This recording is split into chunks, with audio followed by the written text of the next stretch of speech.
Greater বাংলাদেশের মানচিত্র নিয়ে ভীষণ উদ্বিগ্ন ভারত। এ নিয়ে তারা উদ্বেগ প্রকাশ করেছে।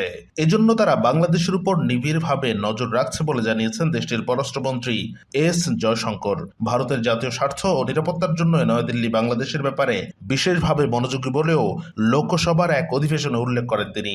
অধিবেশনে তাকে বিজেপির এক এমপি বলেন, সম্প্রতি ঢাকা বিশ্ববিদ্যালয়ে সালতানাতি বাংলা নামের একটি ইসলামপন্থী গোষ্ঠী গ্রেটার বাংলাদেশ নামের একটি মানচিত্র প্রকাশ করে।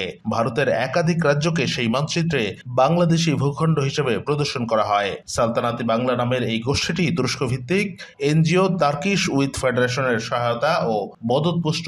আমরা এ ব্যাপারে কেন্দ্রীয় পররাষ্ট্রমন্ত্রীর দৃষ্টি আকর্ষণ করছি। জবাবে এস জয়শঙ্কর বলেন, আমরা এই ইস্যুতে বাংলাদেশের সরকারের সঙ্গে যোগাযোগ করেছি। সরকারি ফ্যাক্ট চেকার প্ল্যাটফর্ম বাংলা ফ্যাক্টের বরাত দিয়ে বাংলাদেশের সরকার আমাদের জানিয়েছে যে 2025 সালের 14 এপ্রিল পহেলা বৈশাখ উপলক্ষে ঢাকা বিশ্ববিদ্যালয় ক্যাম্পাসে একটি ইতিহাস সম্পর্কিত প্রদর্শনীর আয়োজন করা হয়েছিল। সেখানে মধ্যযুগের বাংলার একটি মানচিত্র প্রদর্শন করা হয়েছিল।